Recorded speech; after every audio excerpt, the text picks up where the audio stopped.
بسم اللہ الرحمن الرحیم۔ شروع اللہ کے نام سے جو بڑا مہربان نہایت رحم کرنے والا ہے۔ ناظرین اکرامی، جب سے انسانوں کی تخلیق ہوئی تب سے لے کر قیامت تک شیطان انسان کا کھلا دشمن ہے، کیونکہ اللہ تعالیٰ قرآن مجید میں ارشاد فرماتے ہیں، اور بے شک شیطان تمہارا کھلا دشمن ہے۔ شیطان کو یہ سب پتہ ہے کہ اس کا انجام کیا ہونے والا ہے، لہٰذا اسی وجہ سے قیامت کے قائم ہونے سے پہلے شیطان اپنی پوری طاقت لگا کر انسانوں کو گمراہ کرنا چاہتا ہے اور اللہ تعالیٰ کی وحدانیت سے دور کر جہنم کا مستحق بنانا چاہتا ہے۔ ناظرین، آج کی اس منفرد ویڈیو میں آج ہم آپ کو بتائیں گے کہ شیطان کا عرش کہاں پر ہے، اور شیطان کے پاس کتنی پاور اور کتنی طاقت ہے، اور شیطان انسانوں سے کون کون سے کام کروانے کی طاقت رکھتا ہے، اور شیطان ہر کسی کے جسم میں کس طرح رہتا ہے۔ اور جب اللہ تعالیٰ نے شیطان مردود کو اپنی بارگاہ سے نکالا تو شیطان مردود نے اللہ تعالیٰ کی بارگاہ سے کون کون سی چیزیں مانگی جس سے یہ انسانوں کو گمراہ کر سکے۔ اور روزانہ عصر کی نماز کے بعد تمام تر شیاطین شیطان کے عرش کے پاس جمع ہو کر کیا کرتے ہیں؟ ناظرین گرامی، تمام تر سوالات کے جوابات آج ہم آپ کو اس ویڈیو میں قرآن و حدیث کی روشنی میں بتائیں گے، لہٰذا آپ سے گزارش ہے کہ آپ اس ویڈیو کو اینڈ تک ضرور دیکھیے گا۔ ناظرین گرامی، جب شیطان نے حضرت آدم علیہ السلام کو سجدہ نہ کیا تو اللہ تبارک تعالیٰ نے شیطان کو فرمایا کہ تو نکل جا میری بارگاہ سے، تجھ پر قیامت تک لعنت۔ اس طرح شیطان بارگاہ الہی سے مردود ہو گیا تو شیطان اللہ تعالیٰ کی بارگاہ میں عرض کرنے لگا، یا رب العالمین، مجھے قیامت تک زندہ رہنے کی مہلت دے دی جائے۔ تو اللہ تبارک تعالیٰ نے اس کو قیامت تک زندہ رہنے کی مہلت دے دی۔ اس کے بعد شیطان مردود اللہ تعالیٰ کی بارگاہ میں عرض کرنے لگا، یا رب العالمین، تو نے حضرت آدم علیہ السلام کی وجہ سے مجھے جنت سے تو نکال دیا اور قیامت تک زندہ رہنے کی مہلت بھی دے دی، اب مجھے اولاد آدم پر غلبہ بھی عطا فرما دے۔ تو اللہ تعالیٰ نے ارشاد فرمایا کہ میں نے تجھے انبیاء کرام کے علاوہ اولاد آدم پر غلبہ دیا۔ اس کے بعد شیطان بولا کہ یا رب العالمین، اس کے علاوہ بھی مجھے کچھ عطا فرما۔ اللہ تبارک و تعالیٰ نے فرمایا، جتنی حضرت آدم علیہ السلام کی اولاد ہوگی اتنی ہی تیری اولاد ہوگی۔ اس کے بعد شیطان مردود بولا کہ یا رب العالمین، مجھے کچھ اور بھی عطا فرما۔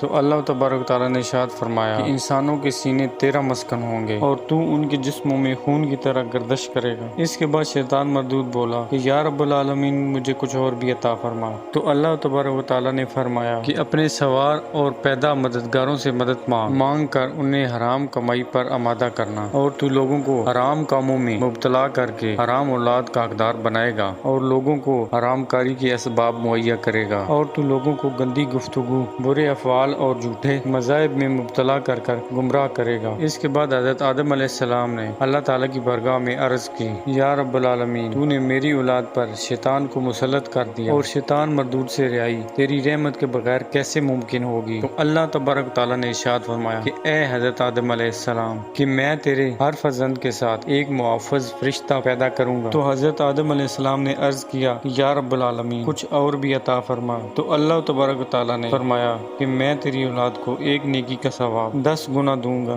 اس کے بعد حضرت آدم علیہ السلام نے عرض کی، یا رب العالمین، کچھ اور بھی عطا فرما۔ تو اللہ تبارک و تعالیٰ نے فرمایا کہ میں آخری سانس تک تیری اولاد کی توبہ قبول کروں گا۔ اگر کوئی بھی شخص جس نے شیطان کو میری بارگاہ سے دور کر دیا ہو اور گناہوں کے اندر مبتلا کر دیا ہو، اگر وہ مرنے سے پہلے میری بارگاہ میں توبہ کر لے گا تو میں اس پر بخشش کو عام کر دوں گا اور اس کے تمام گناہوں کو بخش دوں گا۔ اس پر حضرت آدم علیہ السلام نے عرض کیا کہ یا رب العالمین، یہ میرے لیے کافی ہے۔ اس کے بعد شیطان مردود نے اللہ تبارک و تعالیٰ کی بارگاہ میں عرض کی، یا رب العالمین، تو نے اولاد آدم کو نبی دیے اور ان پر کتابیں نازل کی، میرے رسول اور کتابیں کیا ہوں گی؟ تو اللہ تبارک و تعالیٰ نے ارشاد فرمایا کہ کان تیرے رسول اور گدی کھالیں تیری کتابیں، تیری حدیث جھوٹ اور تیرا قرآن گندے اشعار جو اسلام کی مخالفت میں لکھے ہوں، اور تیرا مؤذن گانے باجے، تیری مسجد بازار اور تیرا گھر حمام خانہ، اور تیرا کھانا وہ جس پر میرا نام نہ لیا گیا ہو، اور تیرا پینا شراب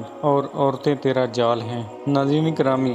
یہ سب کچھ ملنے کے بعد شیطان نے اللہ تعالیٰ کی بارگاہ میں عرض کی، اے رب العالمین، میں ضرور تیرے بندوں کی راہوں میں بیٹھوں گا اور ان کو تیری راہ سے گمراہ کروں گا اور تجھ سے دور کر دوں گا۔ اللہ تبارک و تعالیٰ نے فرمایا، تو بندوں کو میری راہ سے گمراہ کرے گا اور گناہوں کے اندر مبتلا کرے گا تو میں اپنی رحمت کے صدقے اپنے بندوں کو معاف کرتا جاؤں گا اور جنت میں داخلہ عطا فرما دوں گا، اور جو میری رحمت کے باوجود کفر و شرک میں مبتلا ہو جائیں گے اور تیرے بندے بن جائیں گے تو میں ان کو تمہارے ساتھ جہنم میں ڈال دوں گا، اور جو مجھے چھوڑ کر تیرے پیروکار بن جائیں گے تو ان کا انجام تیرے ساتھ جہنم میں ہوگا۔ ناظرین گرامی،